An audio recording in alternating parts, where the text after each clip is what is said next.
con más de 13 años de experiencia, de los cuales 8 dedicados a las tecnologías de información aplicadas a la salud, especialista en análisis, integración y gestión de sistemas de software en entornos sanitarios, trabajando en coordinación con equipos multidisciplinarios conformados por médicos, gestores y personal técnico. Adelante, Steve. Un aplauso, por favor.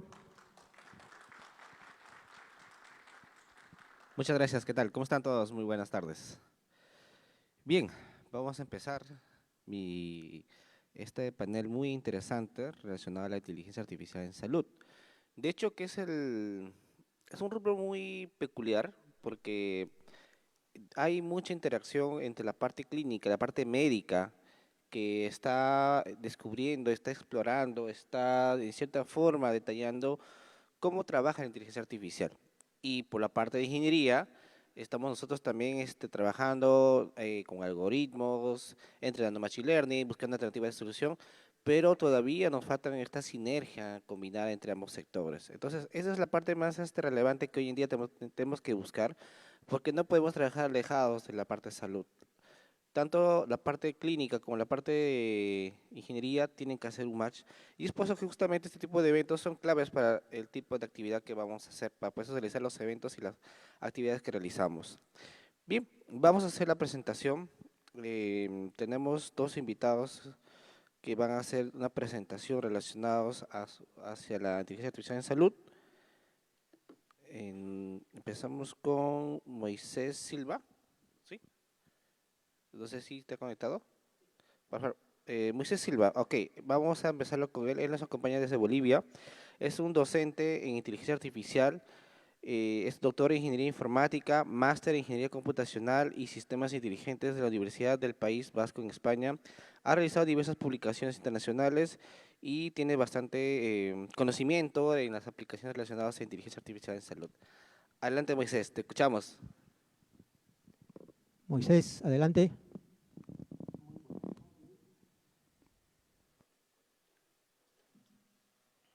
Un poquito más fuerte.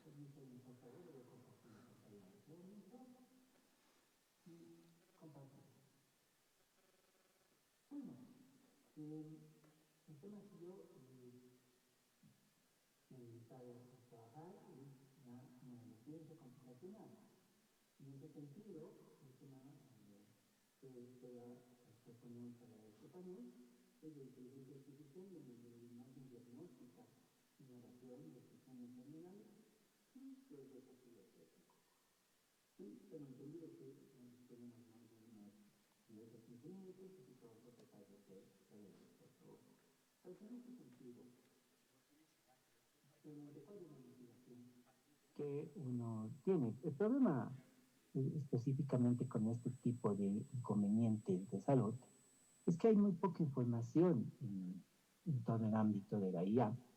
En realidad cuesta conseguir este tipo de información y segundo, cuesta poder trabajar con el personal médico respectivo, por lo menos acá en Bolivia, pero a nivel internacional como Europa, la cuestión es mucho más fácil.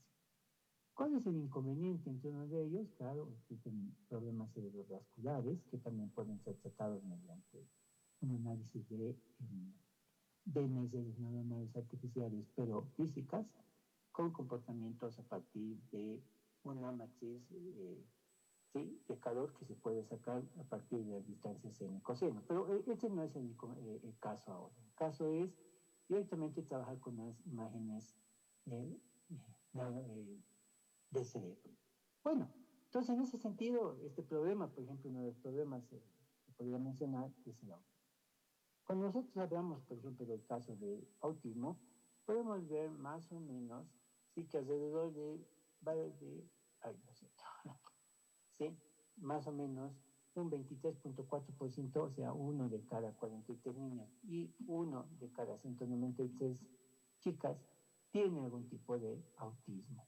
O sea, es 1% de la población. Aunque en este caso del autismo, por ejemplo, uno puede ver siempre cerca de donde uno trabaja o estudia, hay alguna persona que tiene autismo. Actualmente en la universidad contamos con algún tipo de estudiante con estas características. No podemos decir que si es 1% es muy poco significativo. En ese sentido, entonces, hay que ver cómo podemos hacer ese estudio.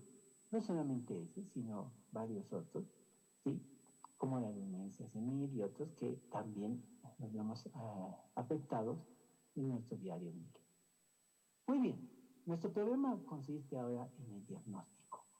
¿Cómo se diagnostica esto? ¿Sí? Entonces hay varias formas de realizar este diagnóstico. En ese sentido, ¿sí? Nosotros hemos procedido a trabajar con las neuroimágenes. Para ello les presento un pipeline o un flujo de procesos que se asemeja a cualquier tipo de problema, tanto de autista como un neurodegenerativo. Entonces, lo primero para nosotros, como siempre, es conseguir los datos. Aquí surge un pequeño inconveniente, tanto a nivel académico como a nivel médico relacionado con los hospitales y demás, donde conseguimos las imágenes MRI, web MRI al respecto. A nivel incluso educativo me es complejo poder indicar ello, es decir, sí tenemos sitios libres como CADRE, UCI y otros, pero tenemos sitios intermedios, ¿sí? Como AVIDE, que es uno de los mayores proveedores de esto, y lastimosamente no actual, pero sí nos sirve para el estudio. A partir de eso se tiene que trabajar con estas imágenes y ya con ciertas aplicaciones. Si bien en Python, ¿sí? Tengo Miller, esta requiere aplicaciones tales como MATLAB para poder procesar con SPM y estas imágenes. Entonces, si bien es un pipeline genérico, yo podría incrementar aquí el trabajo de conversión de formatos, de la conversión de formatos hacia, ¿sí?, la predicción y volver a realizar otra vez el cambio de formatos. Entonces, no sé, es complejo. Ya cuando me paso de ahí, ¿sí?, a trabajar con estas imágenes como tal, recordemos que estas no son píxeles, sino son voxels. Entonces es un problema tridimensional. A lo cual yo necesito trabajar con las ROIs y las series de tiempo. Esto nos quiere llamar un poco la atención en algún problema de regresión o algún problema de redes neuronales recurrentes, a cual más adelante vamos a ver que también no nos dan una explicación clara del comportamiento que se tiene en el cerebro. Además, aquí se tiene un inconveniente, el tipo de parcelamiento cerebral. Si fuera un solo tipo de parcelamiento cerebral, nosotros podemos encontrar, ¿sí?, podemos inferir directamente un tipo de enfermedad. Si ustedes me permiten mostrar específicamente el proceso, entonces ustedes encontrarán que justamente todo al hablar de preprocesamiento, yo tengo alrededor de 4 tipos de preprocesamiento y sobre eso yo añadiría otros 4 internos dentro de cada uno y hablaríamos al mínimamente unos 16 tipos de preprocesamiento que se manejan. Entonces aquí es otro inconveniente, ¿sí? Es decir, ¿cuál de estos tipos de preprocesamientos es el mejor? Y cuando hacemos el estudio y el análisis de este preprocesamiento, no siempre nos da un resultado óptimo. Fuera de ello, ya no hablando dentro de los hospitales, sino fuera solamente académicamente, no siempre se consigue, ¿sí?, la misma cantidad de elementos publicados. Es decir, esto generalmente debe tener unos 1050 tipos o columnas o filas, como quieran llamarle, para el estudio. Pero al realizar solamente el llamado de estos, o la carga o el download respectivo de estos archivos, no siempre se consigue la misma cantidad. Entonces aquí empieza una serie de inconvenientes, tanto académicamente como, ¿sí?, ya en la parte práctica empresarial. Ahora, muy bien, sobre ello, sigamos. Lo segundo, ¿sí?, es el parcelamiento. Como digo, hay varios. Hay Harvard-Oxford, si mal no me recuerdo, como una división de 40 porciones cerebrales. El Crowd-Down, ya podemos hablar de 200 y 400. Ahí hay otro tipo de inconveniente. En el sentido académico, para que los estudiantes puedan procesar dichas imágenes. Ya a nivel médico, pues se requiere un buen equipo para que se pueda procesar. Una buena vez que he solucionado la parte de imágenes, ya puedo pasar a la matriz de conectividad. Son 5 tipos que se pueden realizar, o 5 tipos de correlaciones que se necesitan. Y a partir de eso yo ya tengo los datos tabulares. Esta parte ya se simplifica mucho más, ¿sí? Y ya puedo realizar los distintos clasificadores de Machine Learning y de Deep Learning. Y luego puedo proceder a la identificación, en este caso del autismo o de algún otro problema neurodegenerativo. En este sentido, nuestro estudio nos ha llevado a ver cuál es el estado del arte en esta área. Entonces, se ha podido encontrar, se ha realizado como unas 20.000 publicaciones. Entre ellas se pueden encontrar sistemas expertos, claro que sí. Deep Learning, que en los sitios como el que les muestro de Avive, justamente tenemos como unas 20 o 30 publicaciones entre Deep Learning y redes neuronales. Igualmente se puede encontrar Support Vector Machine y algunas referencias tradicionales. Las referencias tradicionales estamos refiriéndonos que si bien que hay una identificación de biomarcadores, esta se trabaja con SPM. Generalmente es ese tipo de información la que se tiene. Entonces, ¿qué tipo de información? Información cualitativa, claro, o sea, rango, sí o no, fuma, no fuma, como ese tipo de cosas, claro. Bueno, alimentación, medicina, pagos, etcétera, que se tienen. Y en algún caso se puede encontrar información genética y metabólica, ¿no? O sea, secuenciación. Y en lo que es imágenes cerebrales, ahora, por ejemplo, ya en CADE, que es uno de los más conocidos, podemos encontrar bastante electroencefalogramas como imágenes de tipo MRI. Bueno, eso es respecto al estado real. ¿Qué clasificadores se ha podido encontrar en este sentido? Se pueden encontrar todos estos, Random Forest, KNN, la Gaussian Renal de Valle, Support Vector Classify, Revisión Logística, Lazo, Zig Classify y demás. Lo interesante, y aquí es una de las discusiones que lo vamos a ver un poco más adelante. El problema para mí es el siguiente, ¿sí? En varios artículos científicos yo he encontrado que solamente se menciona el clasificador, pero no se menciona otras características, es decir, si se logra poder tener, no sé, una confiabilidad de un 90-95% interesantes, pero ahí empieza otro tipo de inconveniente, ¿sí? ¿Y qué hay de la extracción o la selección de características y las combinaciones que esta conlleva? En ese estudio solamente se puede encontrar, tanto en España como en Francia, de India, algunos estudios al respecto. Luego se dejaron de lado estos tipos de estudios y solamente se dedicaron a poder explicar el dataset. En ese sentido, entonces, no hay muy poca información de las posibles combinaciones. Ahora, en mi caso hemos podido generar toda una serie de combinaciones, más o menos una serie de unos resultados de unos 5.000, pero este problema, y claro, con sus diversas variaciones en los hiperparámetros, y en este sentido, entonces, podemos encontrar que no todas las publicaciones son hoy en día correctas. En algún caso, si se me permite indicar, es que hay publicaciones que sinceramente, vamos a suponer que el dataset tenían 20 columnas y por alguna extraña razón que se desconoce, que se ve y demás, solamente se menciona que se va a trabajar con 15. No hay una explicación clara de por qué se eliminaron las cinco columnas o 5 características. Eso para nosotros nos ha llevado a un inconveniente de decir que aquí hay algún problema también ético. Es decir, nosotros académicamente solicitamos que se puedan hacer publicaciones, pero en algunos casos no verificamos si la información sacada ha sido correcta o no.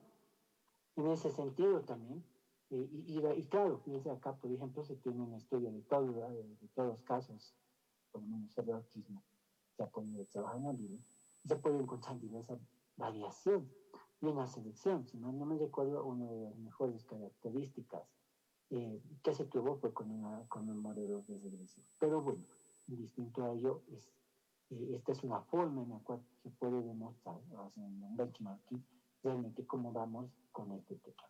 Algo que me llama la atención en esto, ya trabajando tanto en la empresa como en la academia, son algunos problemas éticos.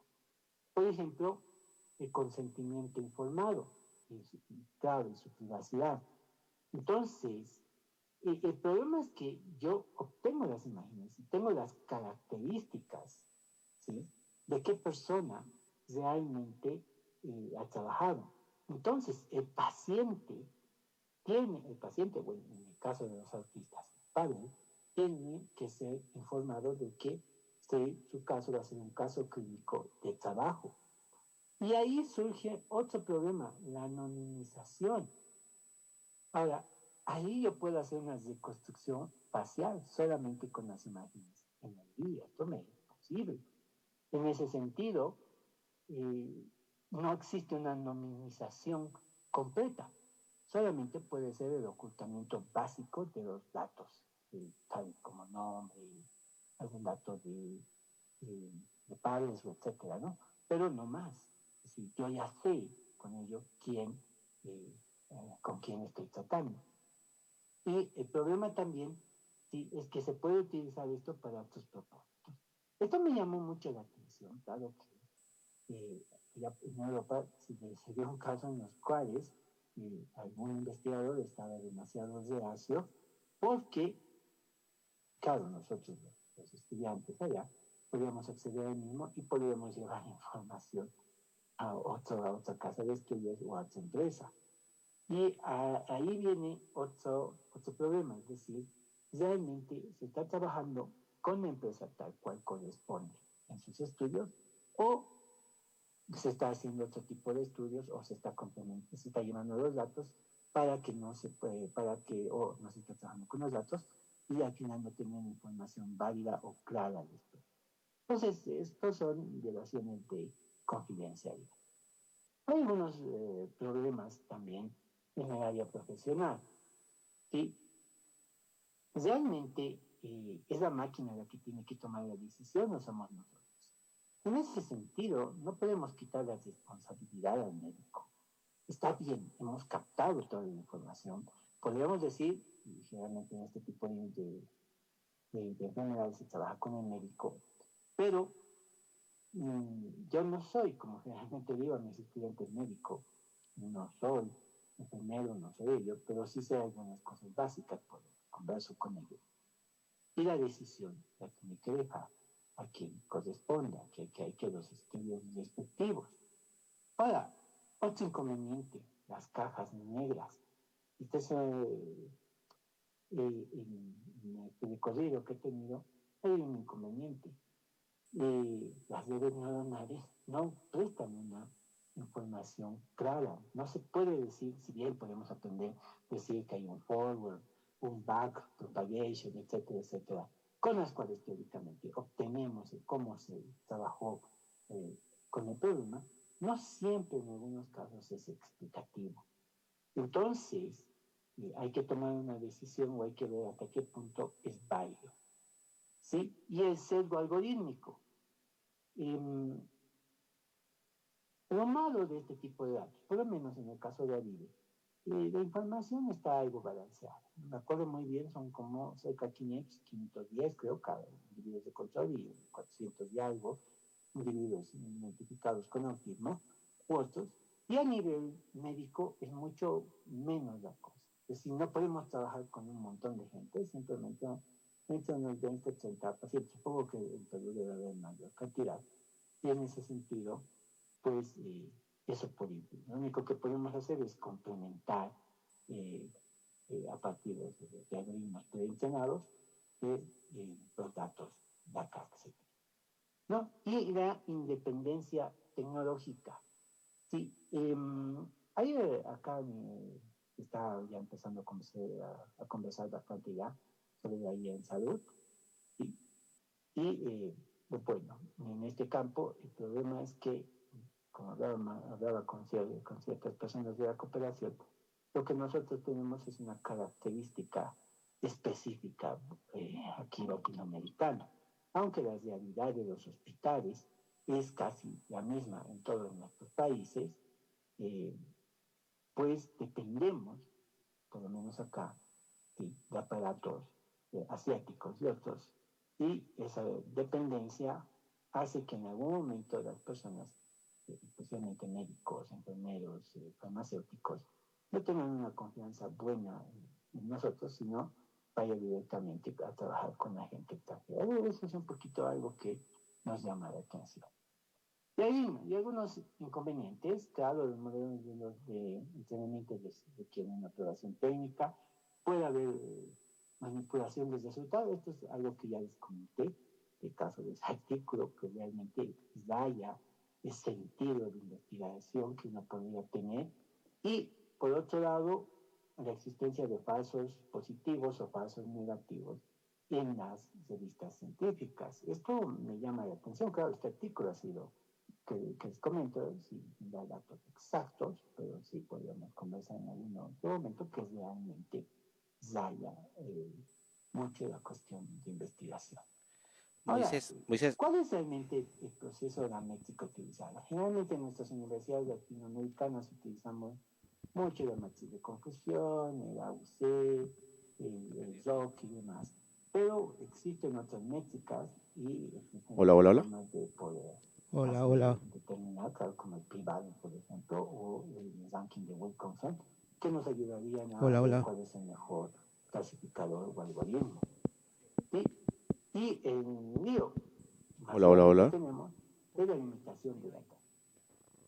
Y peor en países como el mío, por ejemplo, que no tenemos normativa todavía sobre la o mucho peor, un modelo ético o un reglamento ético al respecto de esto nos limita más. Y peor con el desconocimiento de la gente. Moisés, disculpa, tenemos un minuto, por favor. Tenemos que avanzar con otra presentación. Último, algo también que me pasó justamente en algún momento, algún otro grupo de investigación me llamó, es reproducir tu artículo o los artículos científicos, y sí, pero alguna vez, como dije, uno de los problemas, por ejemplo, en un estudio académico es bajar los datasets tal cual son. Entonces, en vez de bajar 1000, yo bajo 800, y claro, ese, por ejemplo, es un error que no fue tomado en cuenta.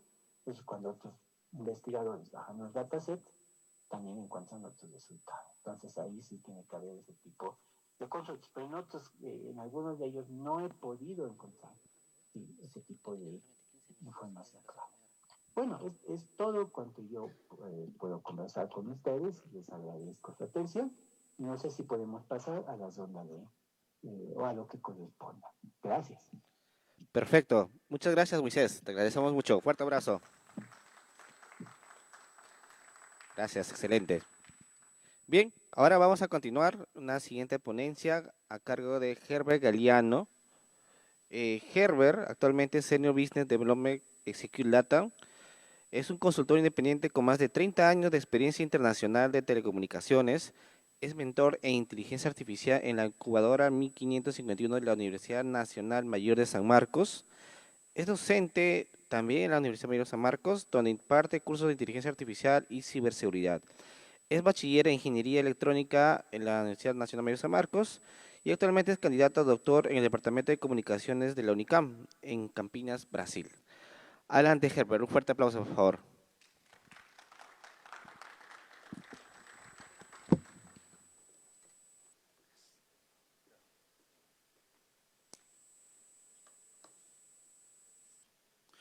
Muy buenas tardes. En esta segunda sesión, ¿no? Esta vez vamos a ver la aplicación de la IA en la salud, y en la cual voy a compartir alguna experiencia muy reciente que estoy teniendo realmente, puesto que mi experiencia siempre profesional siempre fue en telecomunicaciones. Y resulta que vino la inteligencia artificial, y la inteligencia artificial se puede aplicar en todas las industrias, es transversal, ¿no?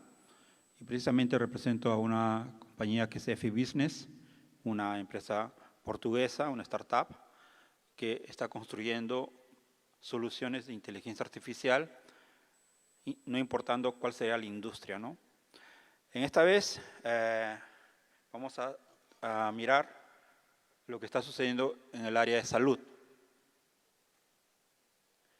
Bien, muchos de ustedes, no sé si han escuchado de lo que es el Instituto Healthcare Innovation, el IHI. El IHI es un instituto fundado en la década de 90 en Estados Unidos, y ellos son los que guían la industria, ¿no?, de los hospitales, de las clínicas y hasta de gobierno, ¿no?, en salud, colocando las mejores prácticas y sobre todo dando los conceptos de cómo sería esta innovación en salud.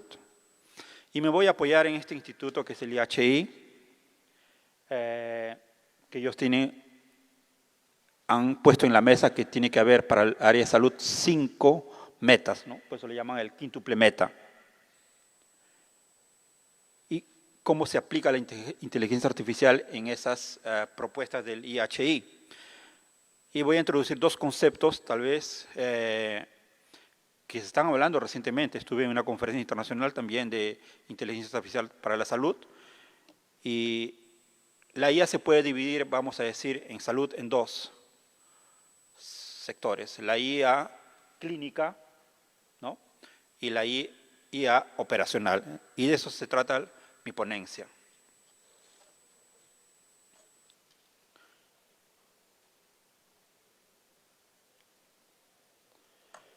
El problema en salud, el dilema que están pasando todas las organizaciones, ya sea privadas, inclusive el gobierno, es de que sí, hay mucha presión, ¿no? Y eso se dio justamente en la época de la pandemia, como recordarán, ¿no? Hay presión, ¿por qué? Porque faltan, ¿no? Faltan recursos, ¿no? La parte de salud está estrangulada, vamos a decir. ¿Quién no ha ido a un hospital público y se ha sentido con falta de atención? Y ustedes me dicen, pero yo voy a la salud privada. Y quien haya ido a la salud privada ya ha tenido que esperar bastante para ser atendido. Entonces, estaban viendo esos problemas, ¿no? ¿Pero por qué? Porque dice una estadística del OMS, dice que 30% de los gastos, ¿no?, de los costos que tiene que haber en la operación de un hospital, de una clínica, de un centro de salud, se pierden por ineficiencias. Y ahí está la palabra clave, ¿no?, que hemos visto en todas estas conferencias. Si hay ineficiencia, la IA lo puede resolver, ¿no es así? Entonces, ahí está la primera recomendación. Hay mucha demanda creciente, el personal está agotado, los médicos tienen que cumplir varios turnos. Hay datos en los hospitales, ¿no?, en las clínicas, y no se usan, no se toman decisiones en base a esos datos. Y ahí está lo que justamente lanzaron, ¿no? Es que una cosa es ser un médico y otra cosa es ser un ingeniero, ¿no? Son ramas totalmente diferentes, ¿no? Pero ¿quién administra nuestra salud? Profesionales de repente del área médica, que está bien, pero se tienen que complementar con la parte de ingeniería, pues. Y ahí está el desafío de la transformación digital de la salud, ¿no? Entonces, eso es lo que está pasando, esa es la fotografía de hoy en el área de salud. Muy bien.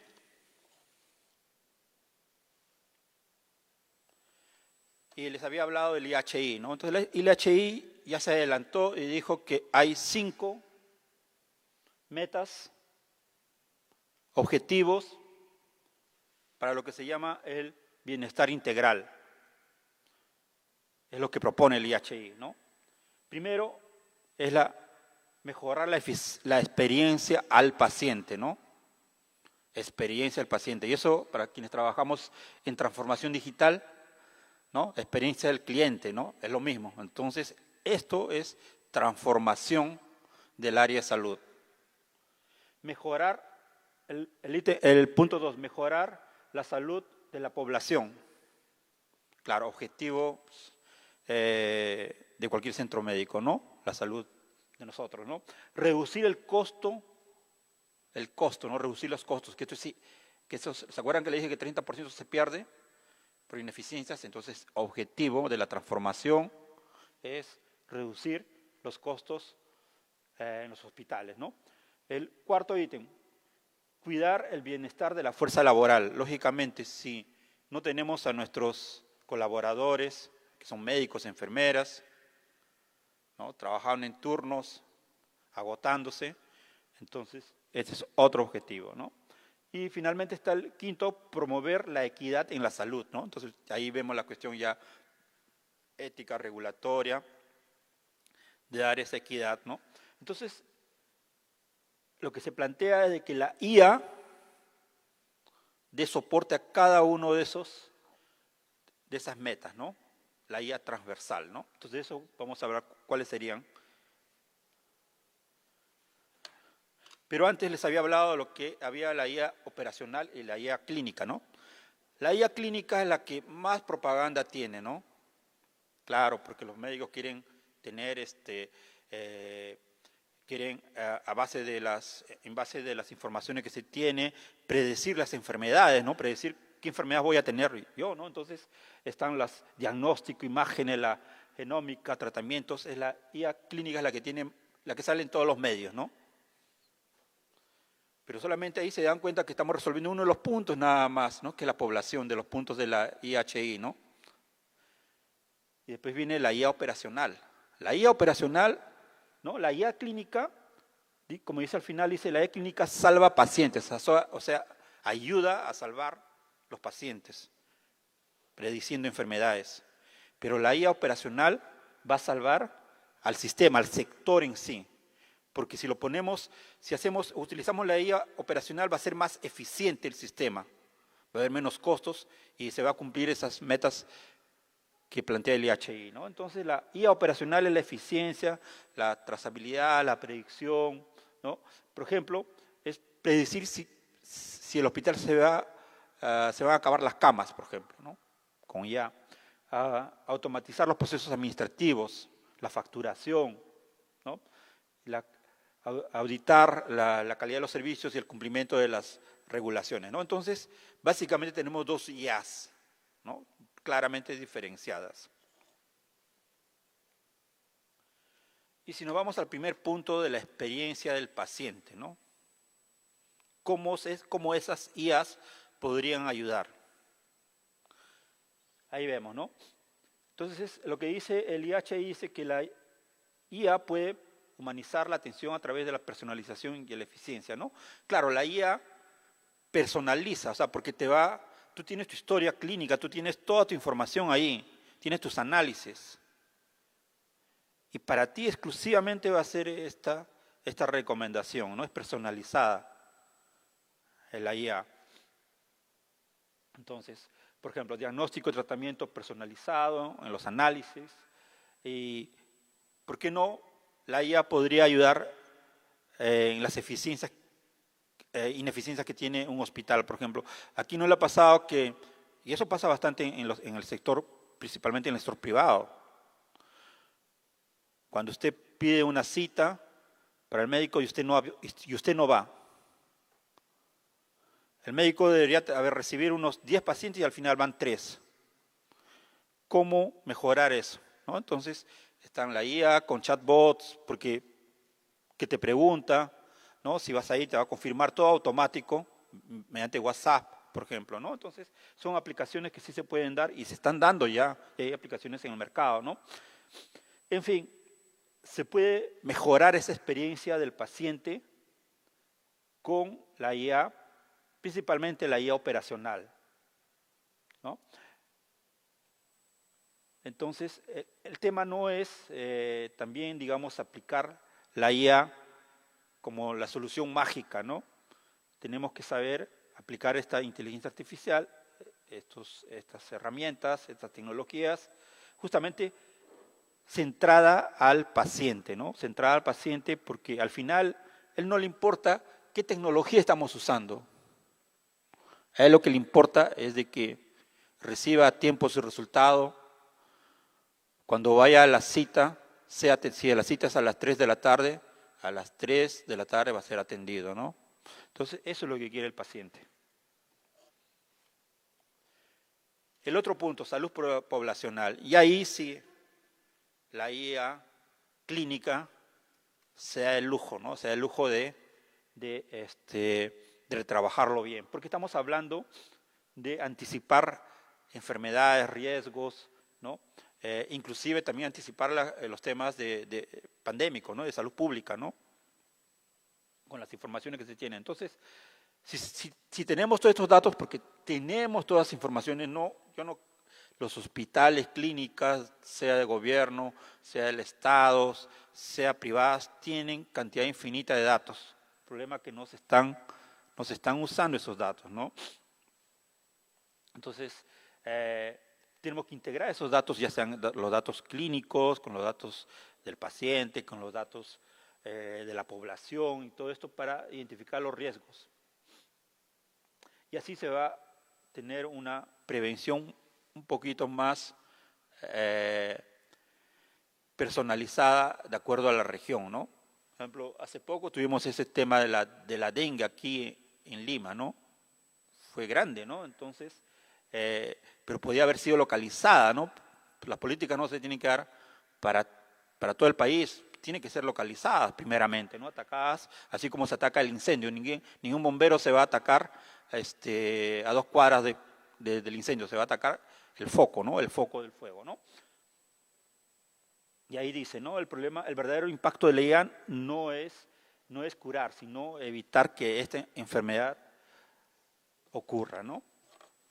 Y nos vamos al tercer y importante, ¿no? Quizá uno de los más importantes, desde el punto de vista de sostenibilidad, que es la reducción de costos, ¿no?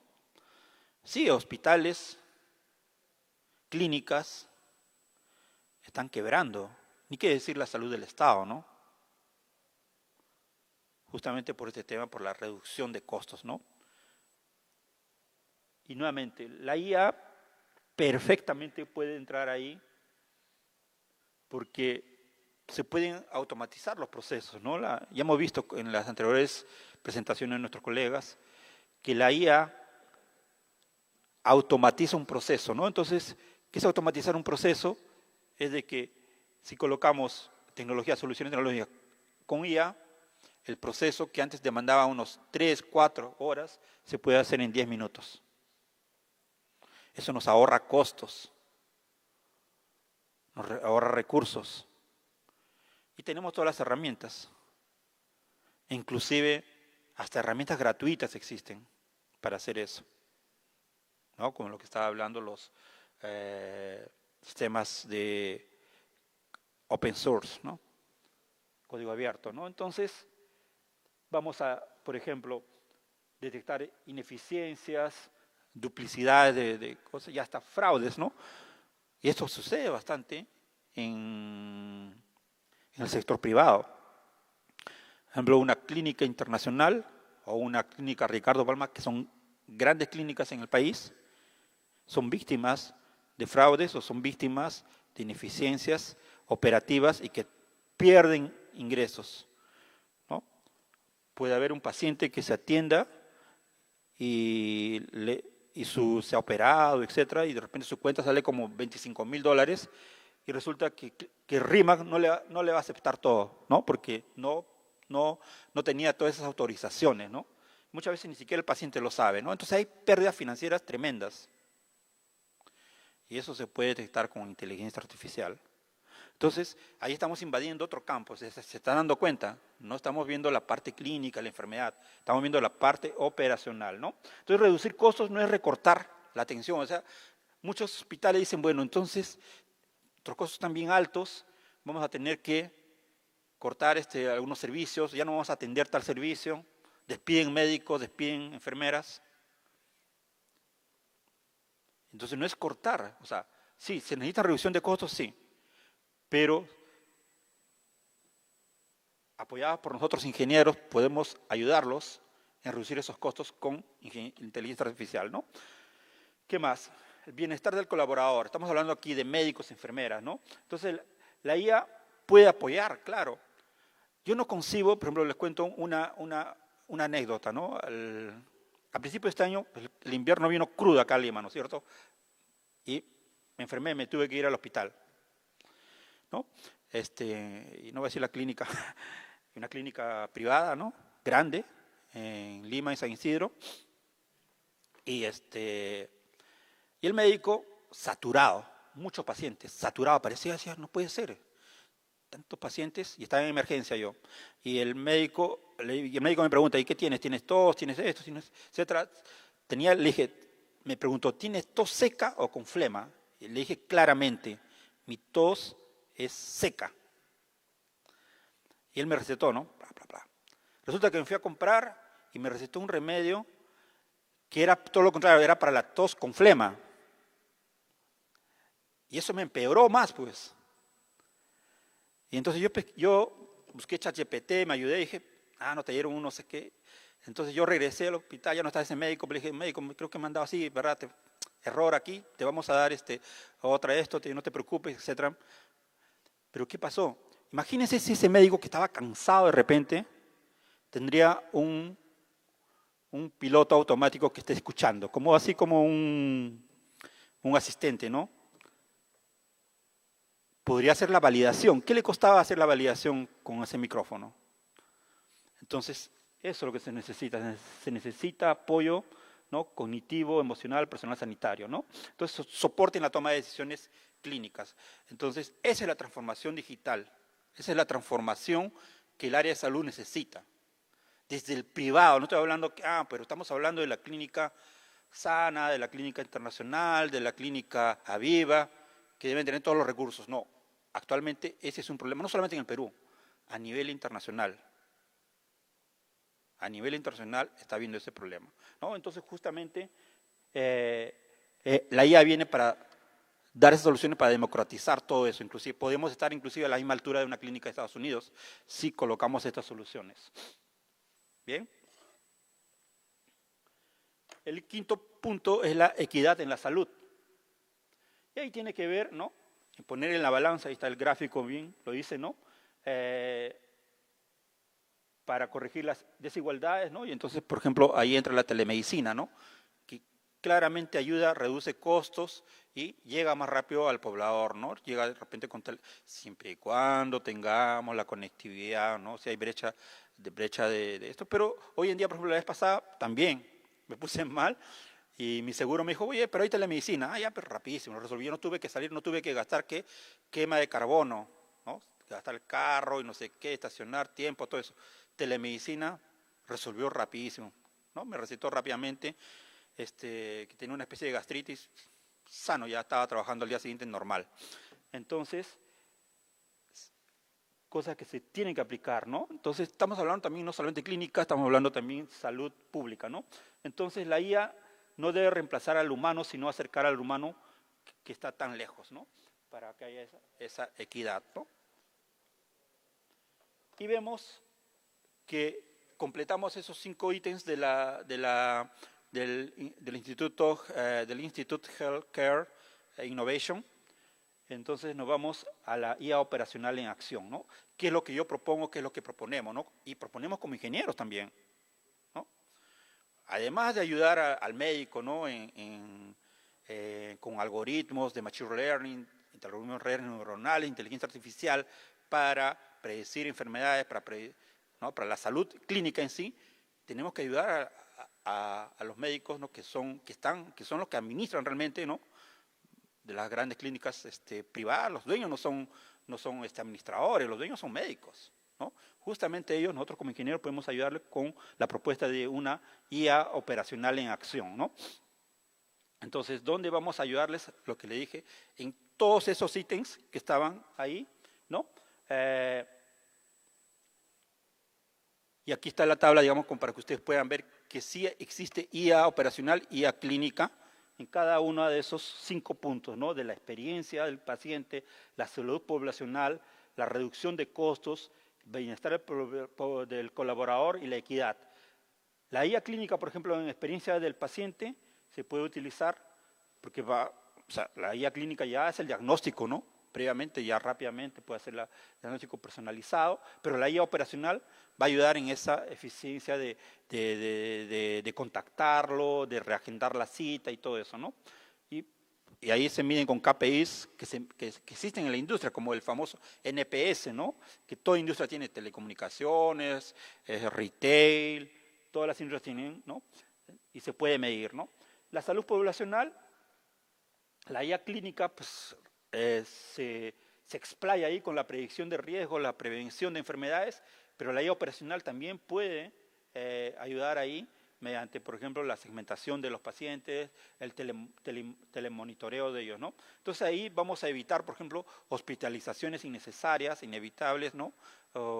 Y se puede recuperar costos. Y en la parte de costos, realmente la mayor aplicación es la guía operacional, porque se hace auditoría de cuentas, la optimización de recursos, como son las camas, la parte logística, ¿no? Etcétera, ¿no? Entonces, también en el bienestar del colaborador existen también lo que ya les dije, ¿no? Auxiliar a ese médico con la guía, que lo use, ¿no? Que lo use realmente como un asistente, ¿no? Como un asistente que lo va a ayudar a tomar las decisiones, ¿no? Y en la equidad está la e-clínica, que ya puede hacer una teleespecialidad, ¿no? Inclusive con IoT, con esas tecnologías que puede ayudar y con menos latencia en el 5G, por ejemplo, la telemedicina va a ser mucho más rica en experiencia para el paciente, y la guía operacional también va a dar ese soporte. Entonces, claramente ahí pueden verlo esos dos conceptos, cómo se aplica a lo que plantea el IHI, ¿no? Lo que plantea para la transformación digital de los hospitales, clínicas y gobierno también, todo el área de salud.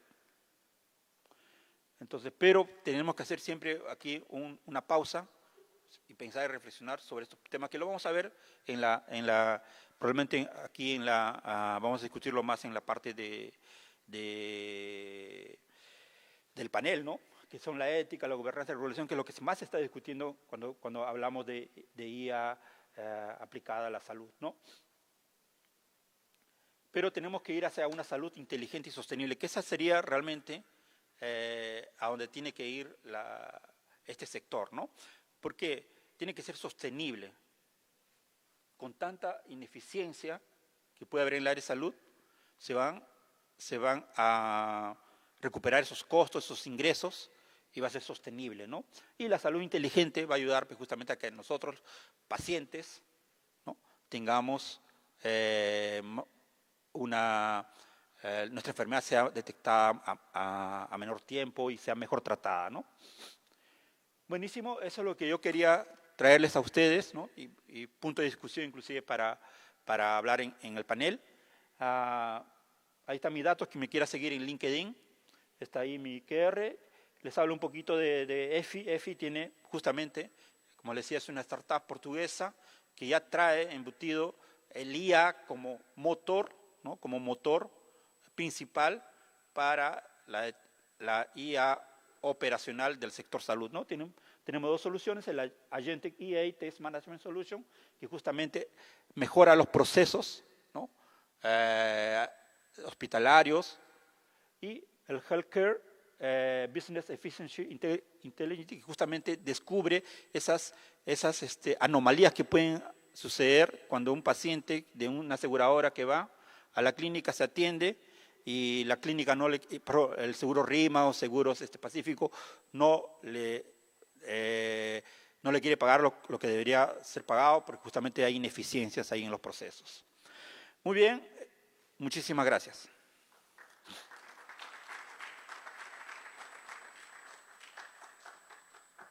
Herbert, por favor, ¿nos acompañas en el panel? Adelante, por favor. Vamos a tener una presentación ahora, un pequeño panel de discusión, del cual expertos ahora vamos a tener que compartir relacionados temas a la salud digital y en este caso la inteligencia. También nos va a acompañar el día de hoy el doctor Javier Leca. Él es médico peruano, radiólogo y subespecialista en radiología en abdomen y pelvis en la Universidad de San Paulo, Brasil. Actualmente es cursante de un doctorado en Ingeniería Artificial Aplicada a la Salud. Javier, ¿nos escuchas? Hola, Javier, ¿estás ahí? Sí, ok, vamos ahí. Bien, también nos acompaña Luis Enrique Almeida Pachas. Él es líder en Data Integration Analytics and Artificial Intelligence. No sé si está con nosotros, Luis Enrique.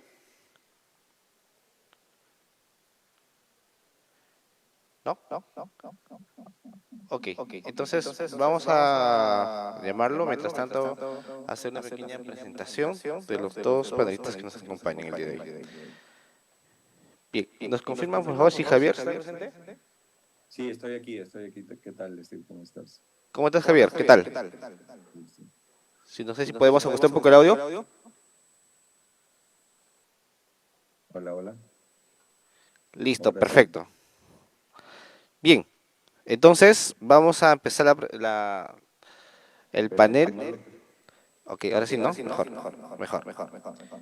Ya. Primera pregunta para el panel. ¿Cómo podemos garantizar que las decisiones apoyadas por inteligencia artificial se mantengan con la responsabilidad médica sin desplazar el juicio clínico humano? No sé si, Herbert, quisieras tomar la palabra primero.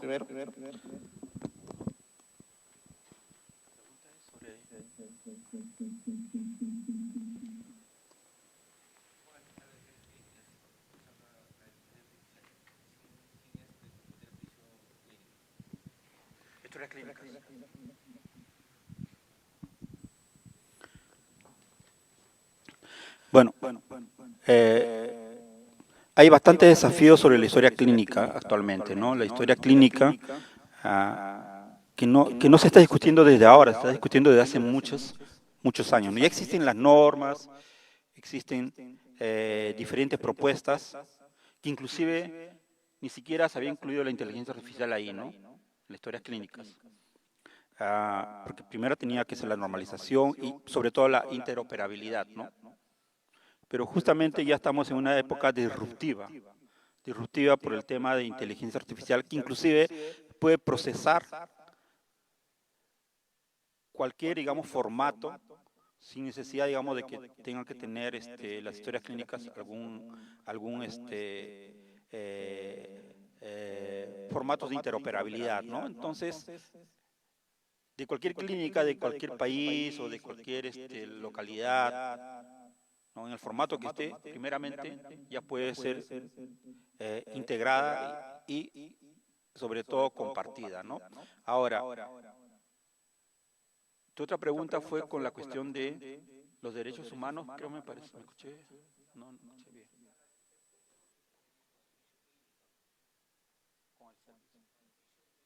Con el juicio clínico. Bueno, no soy así, digamos, no tengo mucha experiencia bueno, es una parte bastante clínica, realmente no podría aportar en esto, digamos, del juicio clínico, ¿no? Te podría aportar del punto de vista, digamos, tecnológico, de cómo la IA podría realmente resolver esta interoperabilidad, esa discusión que se tiene hasta ahora de los estándares de clínica, ¿no? Y no solamente en el Perú, sino también está en muchos países. En Brasil, por ejemplo, que supuestamente pues, puede ser un país en el cual también tengo experiencia, también donde radico. Mi historia clínica, por ejemplo, es del seguro privado, está con seguro privado, pero tampoco no es compartida, ¿no? Con gobierno o con ninguna, ¿no? Entonces, y eso no, como paciente, inclusive como usuario, a mí no me gustaría. A mí me gustaría que mi historia clínica esté compartida con todos, ¿no? Perfecto, muy bien. Javier, ¿quisieras acotar por favor también? ¿Qué tal? Sí, buenas tardes con todos. Primero, gracias por la invitación y qué gusto estar entre tantos ingenieros, ¿no? Como médico. Soy médico radiólogo y me especializo en todo lo que es inteligencia artificial e innovación. Y ahí es interesante la pregunta porque nos hablas y nos preguntas sobre la decisión relacionada, si debe ser apoyada por la inteligencia artificial, ¿no? Y te voy a dar algunas opiniones en relación tanto como médico como también desarrollador, ¿no? Y que veo la aplicación de ello y evalúo inteligencias artificiales para que puedan ser aplicadas y utilizadas. Y ahí viene la parte, ¿no? Que cuando se habla de inteligencia artificial, al menos en nuestra área, hubo mucho miedo, ¿no? Porque podría pensar de que se puede reemplazar al médico radiólogo principalmente, ¿no? Como es el área más tocada para la inteligencia artificial, es lo que más se habla a nivel mundial, ¿no? Ahí la inteligencia artificial no puede desplazar el juicio clínico humano, simplemente puede funcionar como un rol complementario. La inteligencia artificial en la radiología principalmente, nosotros la utilizamos como un complemento y la decisión clínica y la interpretación final va a tener que ser desarrollada por un médico radiólogo, como quien les habla. Otra de los puntos importantes para tener una buena garantía en la decisión es la transparencia y explicabilidad, y eso es un problema, porque muchas IAs no van a abrir su black box para que yo sepa cómo interpretó, cómo llegó al análisis. Entonces, ahí, bueno, ese es otro punto importante a tomar. Y lo otro es el marco ético regulatorio, ¿no? En sí la gobernanza clínica y ética, pero sin duda, por ejemplo, cuando se habla de inteligencia artificial relacionada a imágenes médicas, que lo principalmente es el área de interpretabilidad, ahí todavía hay muchas barreras, ¿no? ¿Por qué? Porque es como que la IA venga e intente que la radiología sea binaria. La radiología no es binaria. Entonces, utilizar una IA para que me diga si realmente es cáncer o no es cáncer y simplemente no sirva como un complemento, hay una parte gigantesca en toda la parte ética y regulatoria para que llegue a aplicarse, ¿no? Entonces, por ahí va más o menos la respuesta, ¿no? Excelente, Javier. Bien, quisiera aquí acotar algo adicional. Bueno, yo también tengo bastante vinculación con la parte médica. He tenido la oportunidad de hacer algunas pruebas, compartir algunas experiencias con los médicos usando la inteligencia artificial. Y de verdad es bastante interesante porque genera, en cierta forma, algún temor, ¿no? Porque los que no están familiarizados sienten que el trabajo que han tenido de tantos años de estudio, pues realmente se va a reemplazar con una máquina. Llegar al punto donde, por ejemplo, tenemos información relacionada a un buen tratamiento médico, a la receta, el procedimiento clínico, a la toma de lectura de imágenes que tenemos con el campo de radiología, como lo menciona Javier, es bastante complicado a veces porque les toma mucho tiempo analizar, evaluar, tener en cuenta porque hay una responsabilidad médica. Los médicos firman un documento y este documento que firman tiene un valor legal. ¿Por qué? ¿Qué pasa si se equivocan? Pueden estar sometidos obviamente a denuncias por mala acto clínico y hay una responsabilidad por medio. Y por otro lado, la inteligencia artificial llega con todas estas bondades que nos ofrecen hoy en día y es sorprendente que la capacidad clínica está altamente pues muy precisa, ¿no? Cada vez están llegando a unas buenas acotaciones y te pueda dar bastante apoyo. ¿Cuál es el miedo? No es el miedo por el médico, porque el médico, bueno, de cierta forma va a seguir especializándose, tiene otra forma, otro trato con el paciente. El miedo va relacionado hacia el paciente, porque el paciente, y lo mencionó muy bien Herbert, cuando siente que está mal, Herbert, en este caso, por ejemplo, es un ingeniero, conoce inteligencia artificial, domina muy bien la parte tecnológica y dice, me siento mal, ¿qué me ha recomendado ese médico? Voy y busco en la inteligencia artificial y efectivamente corrobora que lo que le ha atendido la inteligencia artificial el médico ha atendido está erróneo. Entonces el juicio clínico entró a debate. Herbert dice claramente, ese médico se ha equivocado, ¿no? Ahí va el temor. ¿Por qué? Porque ahí estamos sometiendo, si realmente es creíble, ¿no? Que la equivocación es que puede dar un médico comparado con la inteligencia artificial. Ahí va el tema del debate que podemos comentar. ¿Y es por qué? Porque esto sucede en que muchas veces como usuarios, como pacientes, acudimos a buscar lo más rápido que encontramos, ¿no? Ahí va el temor y al respecto me gustaría saber, en base a tu experiencia, Javier, y luego Herbert, ahora vamos a intercambiar, ¿qué podríamos acotar? ¿Cómo podríamos prevenirnos? Porque hay que tener en cuenta que la realidad, en este caso, en el entorno peruano, los médicos pueden prestarse a utilizar la inteligencia artificial, pero para facilitar su trabajo, en cierta forma, y acomodarse también a respuestas inmediatas que tal vez no son evaluadas clínicamente. ¿Qué opinarían al respecto? Mm, No, no sé si No te puedo... escuchamos, Javier.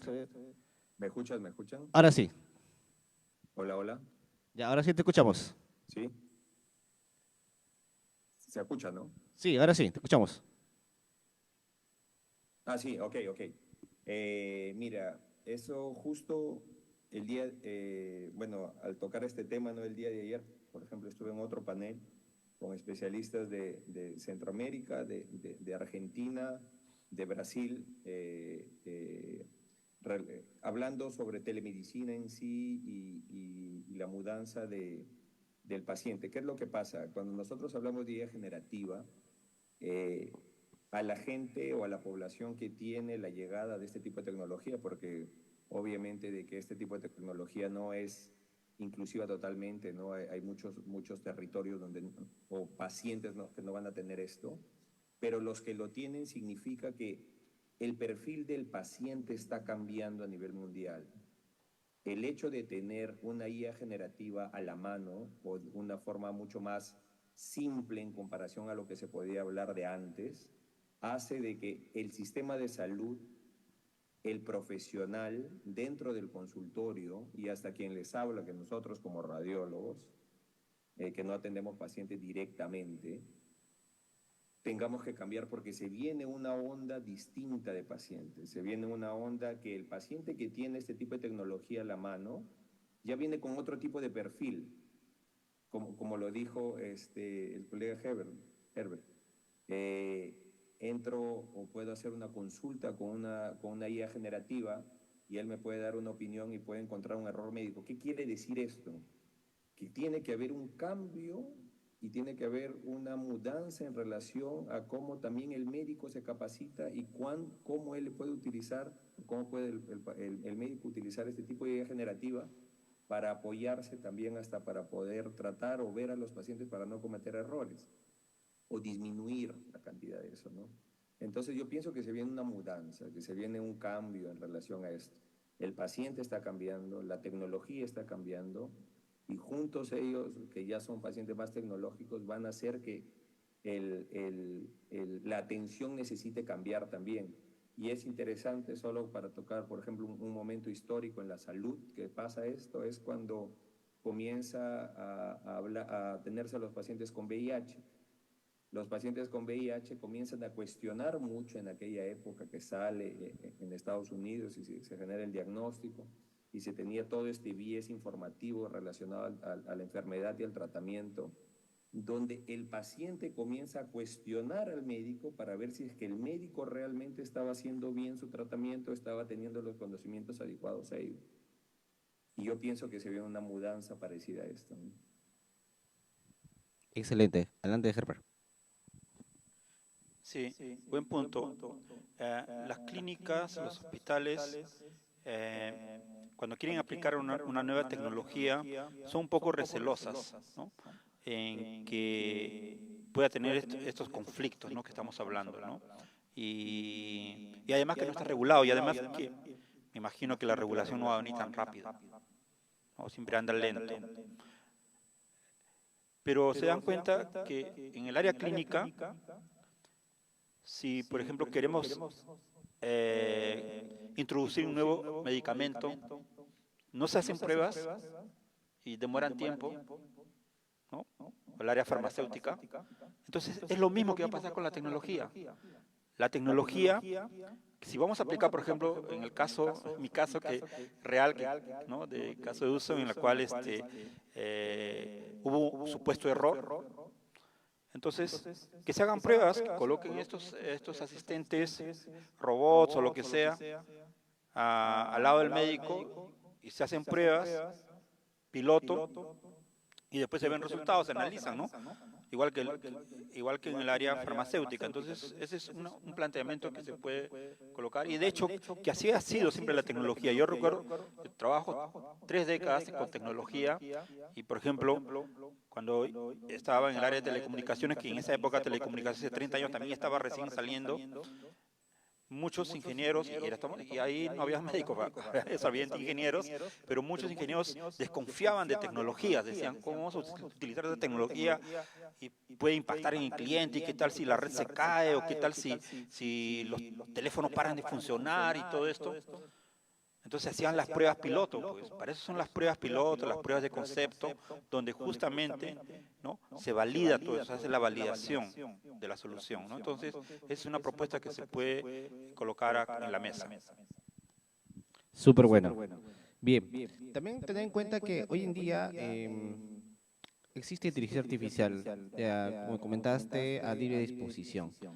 Actualmente, un profesional de salud, ¿no?, sin tal vez llevar una especialización en inteligencia artificial, pero ya por este boom de la experiencia que comparten, de lo que hablan día a día, ya están experimentando, ¿no? En cierta forma ya comparten. Lo que no está alineado es la forma de cómo deben utilizarlo y hasta qué punto usarlo, ¿no? Al respecto, quisiéramos saber qué condiciones debe cumplir una herramienta de inteligencia artificial para demostrar el impacto clínico y que sea incorporada de manera segura en la atención del paciente. ¿Qué es lo que ustedes sugerirían? No sé si, Herbert, empezamos contigo ahora.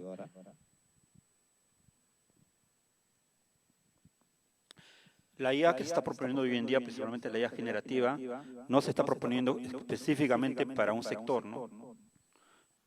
La IA hoy en día es transversal.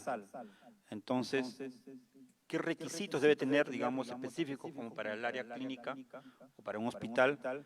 Realmente no existe eso. O sea, no existe actualmente algo, digamos, que de repente OpenAI o Microsoft o Google va a construir una IA específicamente para el área de salud.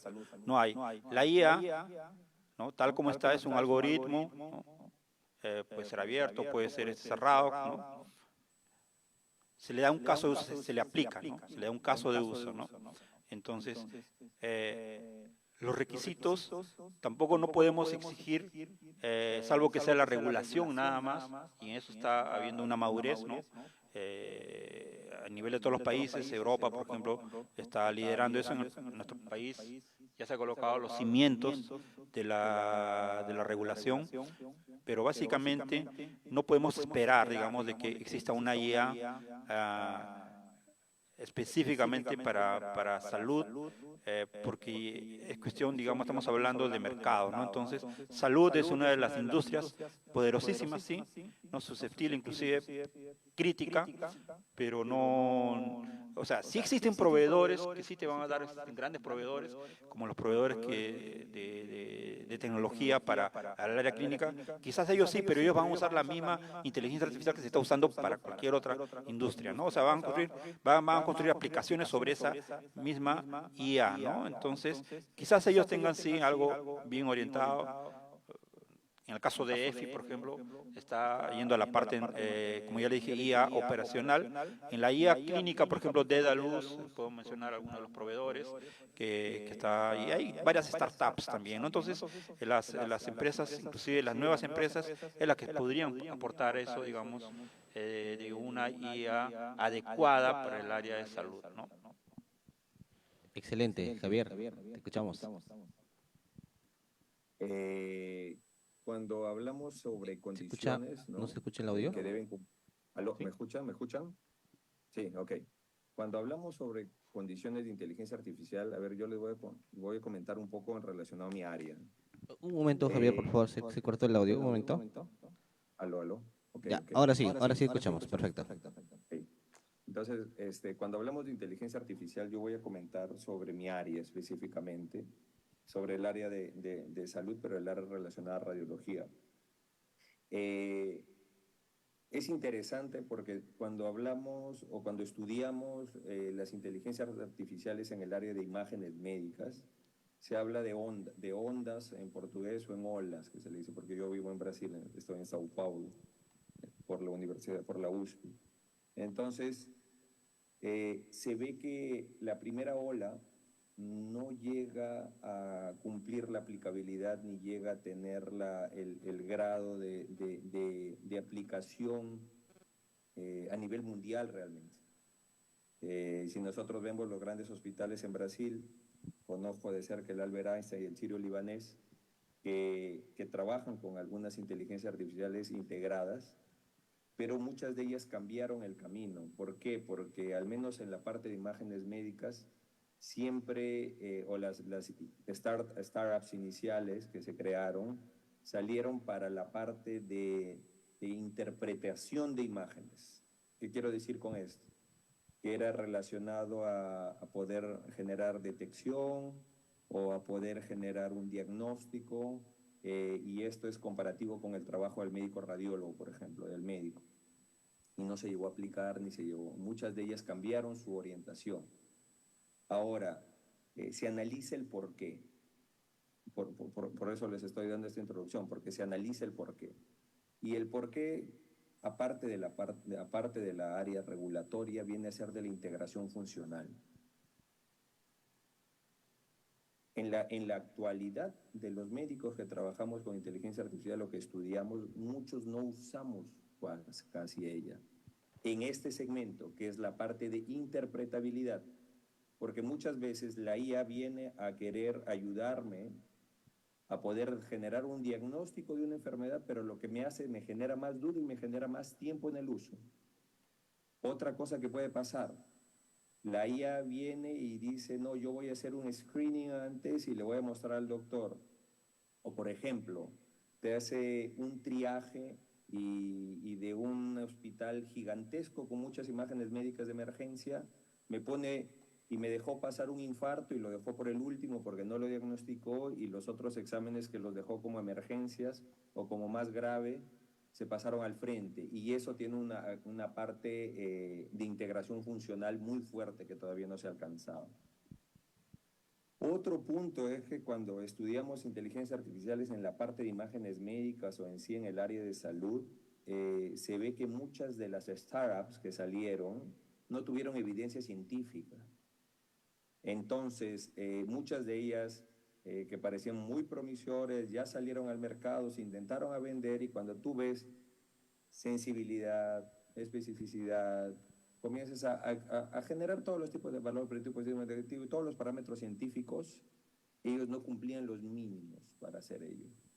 Ese es otro punto. Y el otro punto es en relación a la parte poblacional de los datos, ¿no? O sea, muchas de las inteligencias artificiales fueron creadas con datasets y con tags de diferentes tipos de especialistas en diferentes tipos poblacionales, que cuando se intentan aplicar a nuestra población, a nuestra realidad, no llegan a funcionar porque es diferente. Porque pensando, parece que no fuese, pero por ejemplo, en algo como un rayos X de tórax, por ejemplo, en el Perú, el diámetro anteroposterior es mucho mayor que, por ejemplo, en Brasil.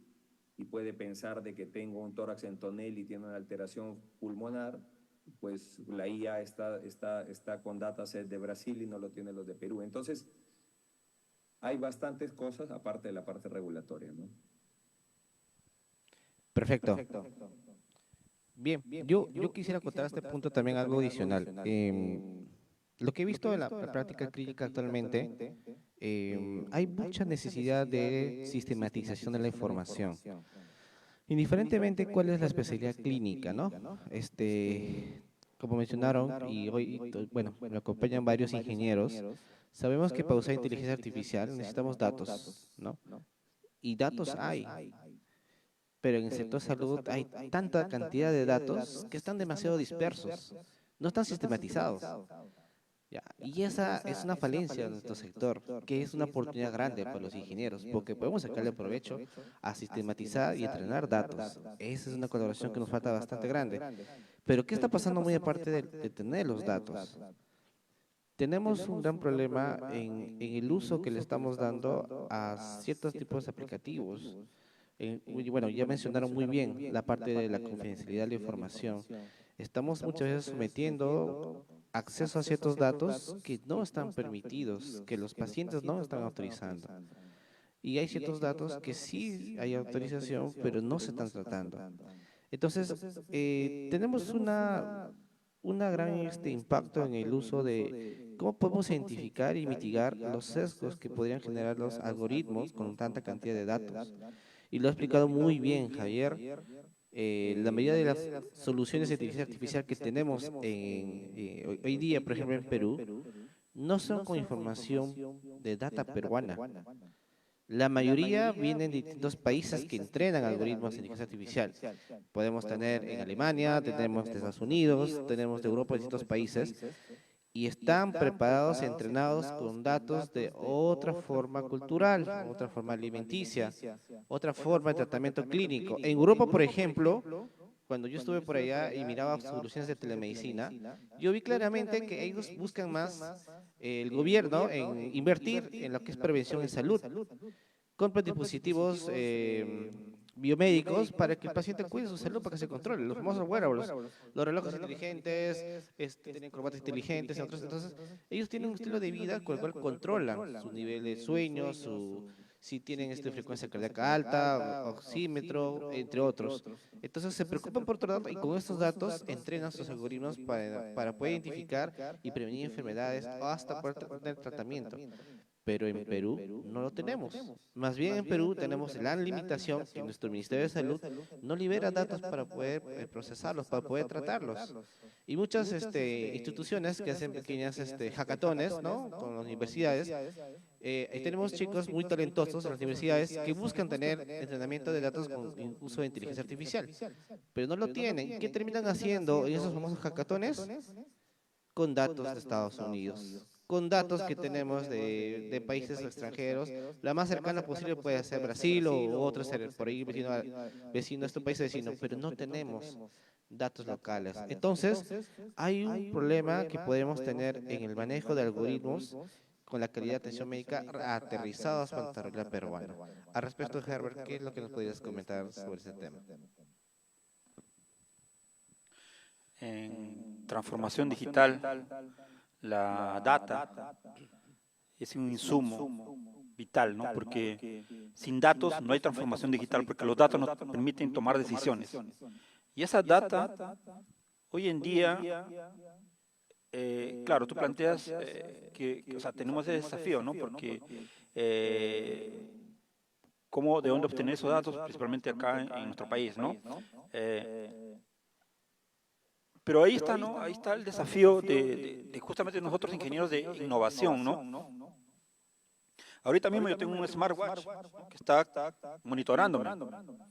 Y cada vez los wearables, o sea, como un smartwatch o como tal vez otro, también tengo unos audífonos que están fallando ya, unos audífonos aquí, están captando información, están captando datos de mí, ¿no? Entonces, justamente en la innovación, las startups, que son empresas que justamente quieren resolver esa problemática, ¿no? Del uso de tecnologías disruptivas en la salud, en este caso, tienen ya datos, ¿no? Porque están esos dispositivos que están midiendo la frecuencia cardíaca, que están viendo, digamos, si eres hipertenso, está viendo hasta la presión, está viendo inclusive el último lanzamiento del smartwatch de Apple, creo que va a medir el tema de un indicador más de la sangre, ¿no? Que es relacionado a la diabetes, ¿no? Entonces, eso va a cambiar, eso está cambiando, porque justamente, nuevamente, la IA, lo hemos repetido aquí durante la conferencia de la mañana, es transversal a todas las industrias y es democratizador, o sea, digamos, no importa si eres un pequeño país, no importa si eres un país súper desarrollado, igual tú puedes construir una solución, ¿no? Entonces, si miramos de esa óptica, podemos resolver el problema, ¿no? Entonces, innovación, startups y utilizar los dispositivos disruptivos que ya existen hoy en día. Perfecto. Adelante, Javier, te escuchamos. Sí, mira, toqué este tema de datasets, ¿no? Aquí, bueno, de nuevo voy a intentar pasar para el área de radiología, ¿no? Que es el área que realmente me especializo y trabajo y estudio, ¿no? Entonces, cuando nosotros hablamos de dataset, nosotros hablamos, ¿y qué es importante aquí? Analizar calidad, analizar variedad y representatividad de entrenamiento. Entonces, cuando nosotros hablamos de variedad y heterogeneidad de datos, nosotros vemos diversidad demográfica, diversidad clínica y diversidad técnica en la parte de radiología. ¿Qué quiero decir, por ejemplo? Creo que demográfica y clínica es simple de entender, pero la técnica, ¿a qué me refiero por esto? Al tipo de equipamientos. Por ejemplo, si nosotros queremos desarrollar o aplicar una IA por ejemplo, de resonancia magnética en imágenes médicas para poder, no sé, generar un diagnóstico de alguna enfermedad cerebral. En Brasil la mayoría de equipamientos, o hay un dominio de equipamientos por parte de un tipo de marca, no voy a decir el nombre aquí, y en Perú hay por otro. Cada equipamiento tiene un tipo de nombre, cada equipamiento tiene una alteración en la secuencia. Eso cambia, sí, cambia. Al momento de hacer el estudio igual, al momento de estudiar de imágenes tomográficas, hacer dataset de imágenes tomográficas, o al momento de hacer dataset de imágenes radiológicas, sí va a cambiar. Aparte de la diversidad clínica, los diagnósticos, por ejemplo, sería una locura que alguien de Europa intente hacer una IA de diagnóstico de tuberculosis, ¿no? Entonces, esto es algo muy importante para tomar en cuenta. Lo otro es el patrón de oro, ¿no? Bueno, el patrón de oro pienso que no hay ningún tipo de problema al momento de hablar eso, al momento que desarrolla una IA, porque al menos los patrones de oro, y eso es cuando se analiza o se intenta aplicar una inteligencia artificial, independientemente que sea radiológico o no, se tiene que analizar de dónde, cuál es el gol estándar de eso, ¿no? De ese tipo de IA, ¿no? O sea, ¿quién fue, no? Por ejemplo, si estoy utilizando una IA para diagnóstico de carcinoma de células claras del riñón, que es un tipo específico, para evaluar y que una inteligencia artificial me diagnostique eso, es diferente una IA que viene con una opinión de diferentes tipos de expertos. Eso se le llama un ground truth de grado 2 o ground truth grado 1, ground truth débil 3, a diferencia que me haga un estudio con un gol estándar histológico, ¿no? Entonces, después del patrón de oro, justo estaba viendo otra cosa que se tiene que analizar, el balance de clases, ¿no? Pero fuera de eso, el balance de clases también es muy importante eso, porque, como repetí, ¿no? O sea, que alguien en Europa quiera hacer una IA para diagnóstico de tuberculosis teniendo un balance de clases muy bajo en comparación a lo que podemos, por ejemplo, encontrar en Perú, en Brasil, eso va a cambiar. Yo pienso que sería eso, Steve. Hay bastantes barreras que cubrir todavía para poder generar este tipo de aplicación. Buenísimo. Bien, bueno, vamos acercándonos a la parte final. Última pregunta. Es para relacionado. Sí, terminamos esta y pasamos a las preguntas. Si tenemos tiempo, obviamente, depende de los organizadores del evento. Sí, tenemos esta pregunta y luego unas preguntas adicionales. Hay un punto adicional y va la articulación ya con la parte médico e ingeniero. Pero para esto quisiera que también el público sepa y conozca lo siguiente. Hay un término muy conocido en la parte médica que se llama intrusismo, ¿ya? Que nuestra contraparte, el Colegio Médico de Perú, está trabajando bastante para evitar que se genere. ¿Qué es el intrusismo? Es decir, profesionales de salud que en unos casos no son médicos, ¿no? Pero quieren hacer actividades de otros especialistas, de otros médicos, y obviamente a realizar un acto clínico de otra especialidad, pues se someten al juicio de que, oye, este es mi especialidad, hay responsabilidad por medio, cada uno con su especialidad, no generes intrusismo. Y hay mucho debate, y sobre todo, intrusismo generado en personal no médico y personal médico. Pero ¿qué está generándose la inteligencia artificial? Y eso ocurre en las zonas rurales de nuestro país. Lamentablemente no tenemos muchos médicos especialistas en zonas rurales, y menos aún médicos generales. Vamos a encontrar probablemente profesionales de salud, hasta técnicos en salud. estas personas que pueden tener acceso a herramientas como inteligencia artificial podrían generar en cierta forma intrusismo. ¿Por qué? Porque van a tener acceso a una información.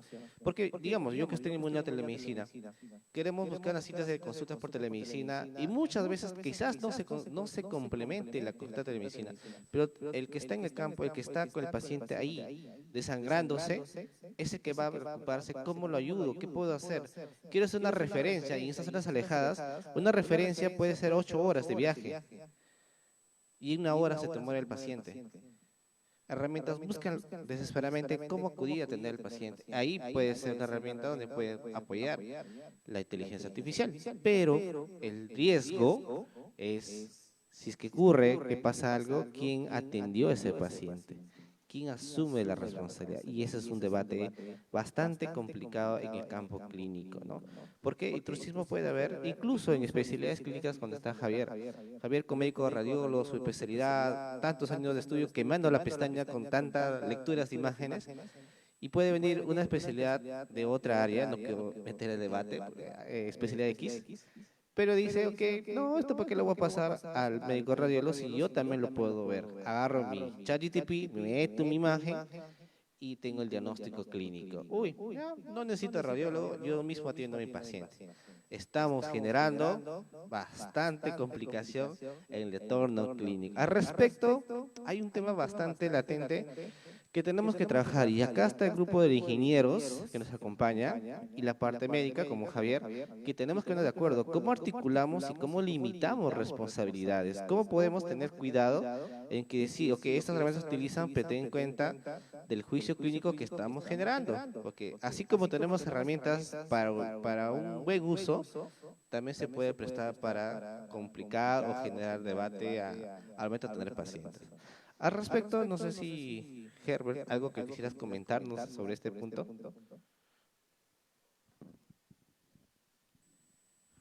Sí, es una discusión bastante, digamos, desde el punto de vista clínico de la opinión, ¿no? De si el médico o la IA tiene razón, básicamente eso, ¿no?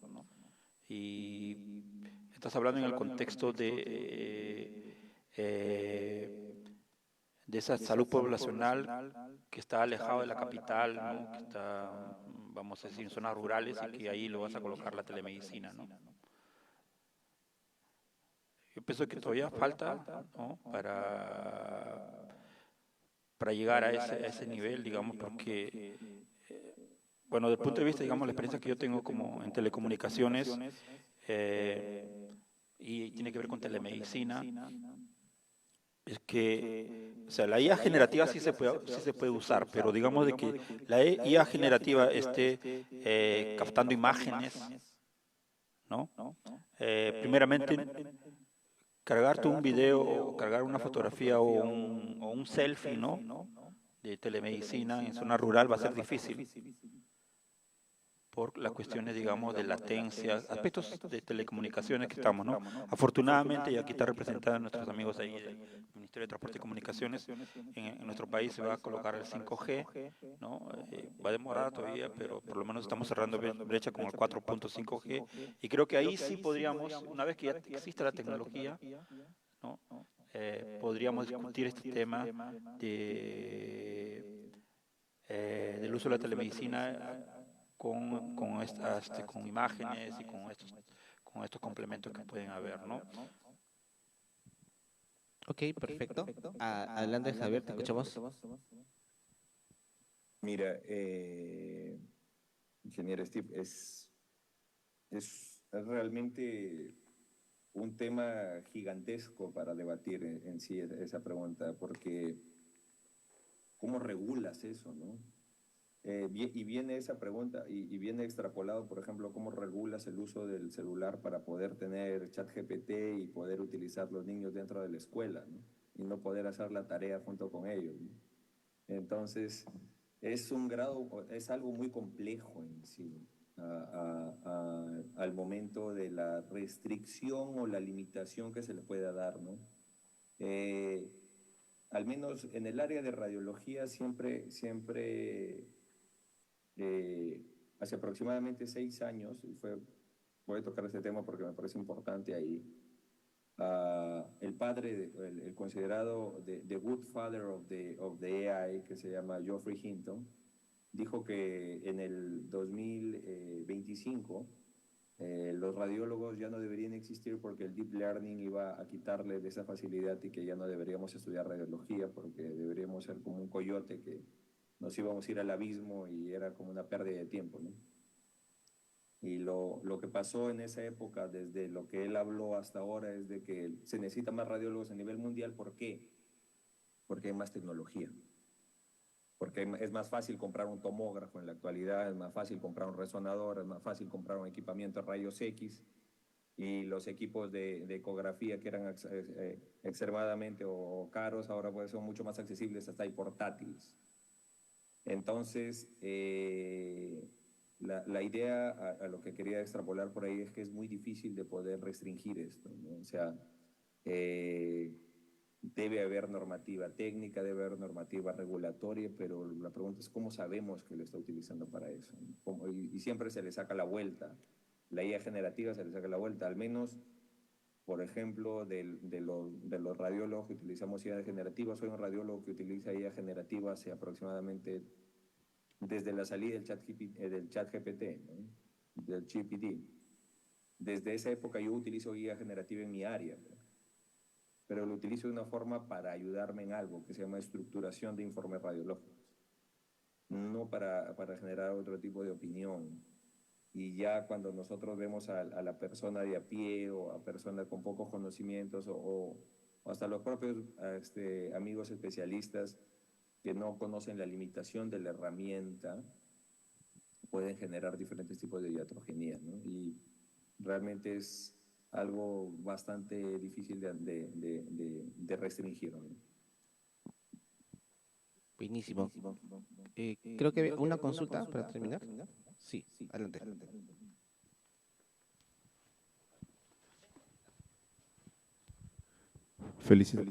Felicito, ¿cómo se llama? A los dos panelistas y a SIC también. Aquí mi consulta más va dirigida para el doctor Javier. Doctor Javier, ¿qué tal? ¿Qué tal? ¿Cómo está? Más un tema, quisiera sentir cómo usted se sintió, qué es lo que le motivó a que usted, por su profesión de radiólogo, lo motivó a incursionar en el mundo de la inteligencia artificial. Asimismo, también quiero saber cómo se sintió cuando empezó a entrenar, validar los primeros modelos para llegar a encontrar los parámetros óptimos para obtener unas buenas métricas de evaluación como la exactitud, la precisión, el F1 score. Sí, mire, le comento en relación a la primera pregunta, ¿no? Hice la especialidad de radiología porque fui un apasionado por la tecnología en sí, aparte de la salud, o sea, aparte del poder ayudar o del estudiar. Entonces, siempre estuvo en mí el área de visión tecnológica o computacional, ¿no? Desde la época de la universidad, hasta que ya me volví especialista aquí en Brasil. Pero ¿cuándo fue aquí le decimos en Brasil, y Herbert puede decir que se llama virada de chave, ¿no? El momento de cambio, ¿no? Fue cuando estaba haciendo la subespecialidad y yo veía que aquí trabajamos con artículos publicados normalmente del mes. Estudiamos los artículos de radiología que salen del mes, al menos cuando hacemos la subespecialidad. Tenemos toda la bandeja de bibliotecas mundiales abiertas, al menos en la Universidad de Sao Paulo, para poder estudiarlas. ¿Por qué tocó este tema? Porque mis profesores nos hacían estudiar artículos publicados relacionados a inteligencia artificial casi todas las semanas. Y ahí fue el punto de cambio, de variación, donde yo decidí entrar en ese mundo y me di cuenta de que si no estaba junto con la tecnología, iba a ser un radiólogo que, quién sabe, no iba a ser el radiólogo del futuro, ¿no? Y después me fui un poco más profundo a estudiar un poco más ello, y se abre un debate a nivel del radiology, que es uno de y del RSNI, que es la Sociedad Americana de Radiología, donde se abre un debate gigantesco al ello, ¿no? Y es que se dice si el radiólogo va a ser reemplazado por la inteligencia artificial o el radiólogo que no utiliza y que no está en el camino, o quién sabe como quien le habla, que está también en el desarrollo de la inteligencia artificial, va a quedar de lado. Igual yo pienso de los profesionales de la salud. Entonces fue eso el motivo por el que yo entro en este mundo. Y en relacionada a la segunda pregunta, en la universidad, al menos yo estoy en la Universidad de Sao Paulo, en la sede de Ribeirão Preto, le decimos la USP, la USP de Ribeirão Preto. Nosotros tenemos un laboratorio de inteligencia artificial hecho por ingenieros y por médicos dentro del hospital. Entonces, este laboratorio comienza en el 2019 y da boga más o menos con el 2020, y comienza a haber una integración médica, ingenieros biomédicos, ingenieros de ciencias de la computación, junto con médicos, específicamente yo le voy a hablar de mi área, que es el área de radiología, se juntan para comenzar a crear este tipo de algoritmos, junto con la parte científica. Entonces, al menos de experiencia que les puedo traer es de que en la Universidad de Sao Paulo, en la USP de Ribeirão, todos los algoritmos desarrollados en imágenes médicas tienen bases científicas y no se desarrollan.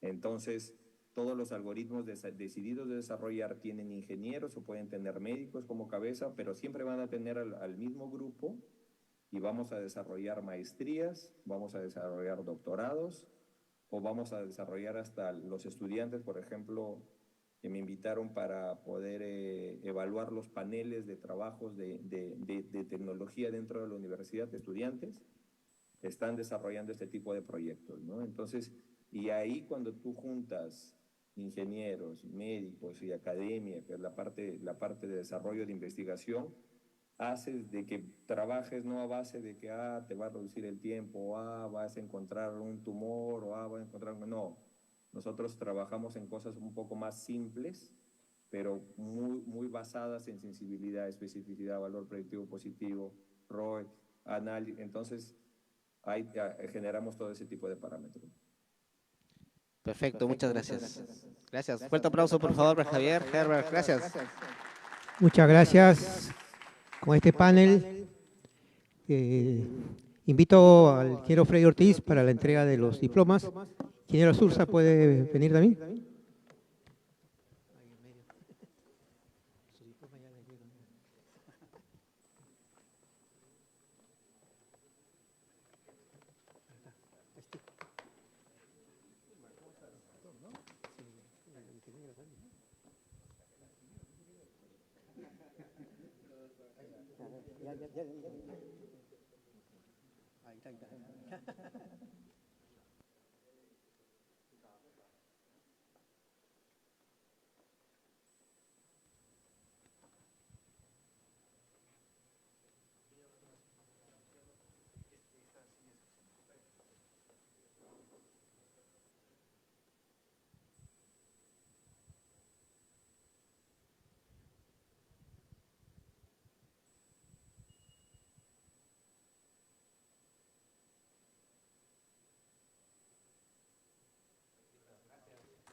Muchas gracias, felicitaciones.